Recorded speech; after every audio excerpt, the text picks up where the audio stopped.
Ecos de Actualidad con Alexia Cue.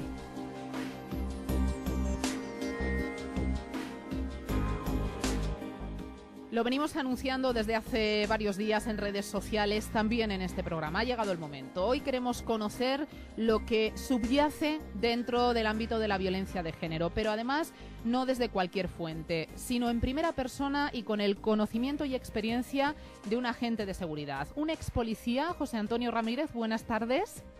Muy buenas. Que ha sido protagonista, en este caso podría ser el titular, víctima y verdugo. Sin saberlo, eso sí, José Antonio. Negativamente.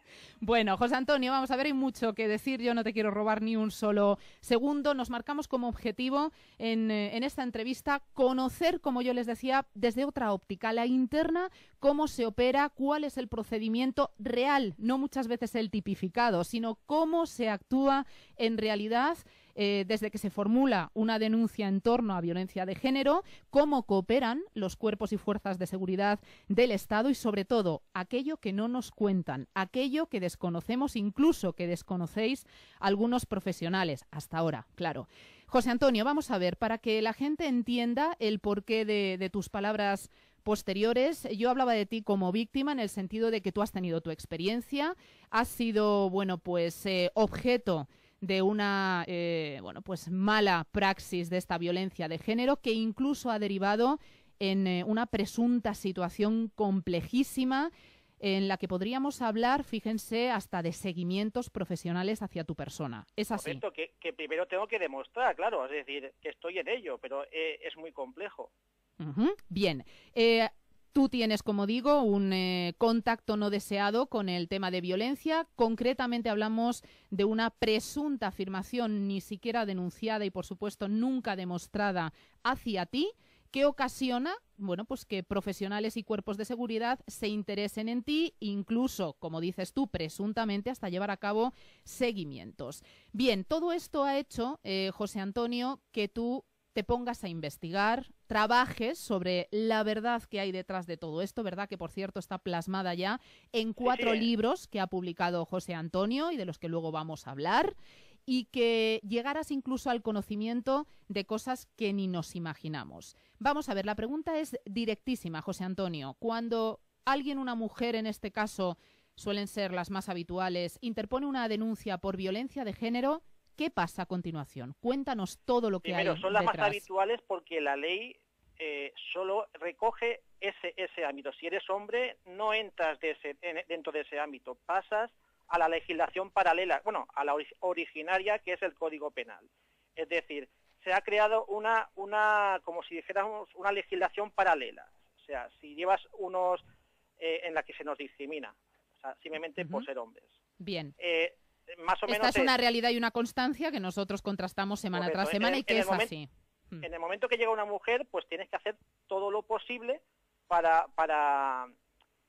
vamos, igual que si llega otro hombre, pues hacer todo lo posible para que esté lo suficientemente protegida. Lo que pasa que lo ideal sería que si fuese un hombre, fuese también igualmente protegido. Esto no es así. No, lo digo yo, no te preocupes por las consecuencias. Correcto. Porque lo digo yo, no es así. Correcto.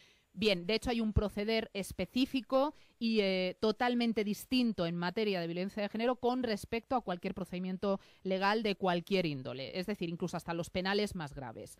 Dicho además, lo cual...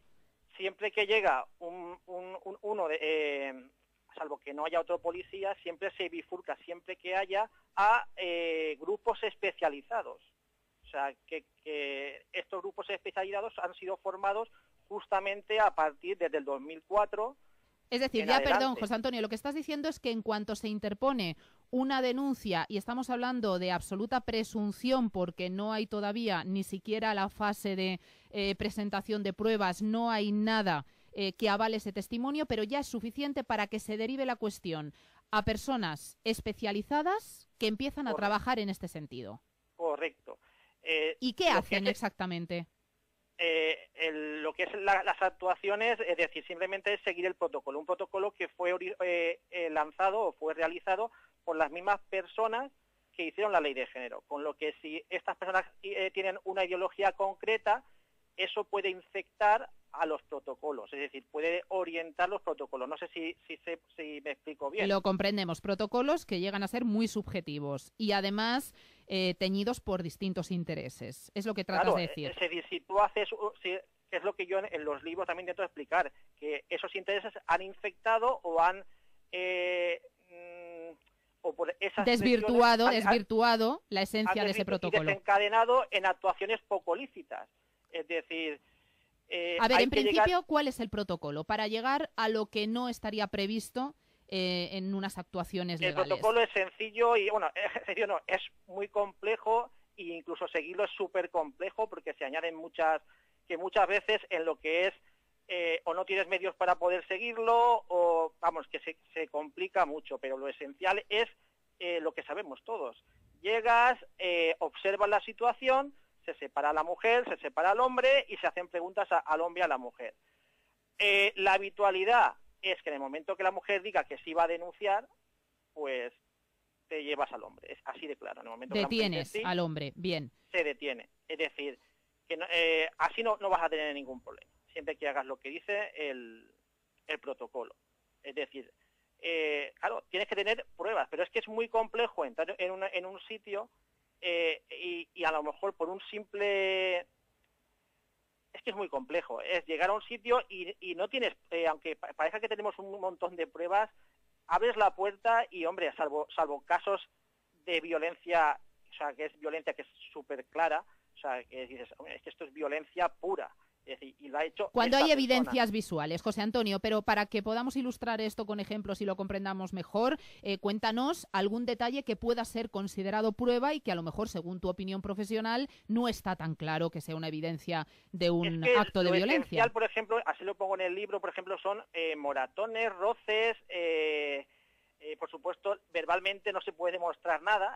Sin embargo, el A protocolo... no ser que te lo graben y te diga, mira, es que me dijo esto, o es que me llamó por teléfono y me dijo esto, o es que por internet me dejó tal cosa y tal y cual. O sea, con esas excepciones, tú llegas a una casa y es lo que te manifiestan.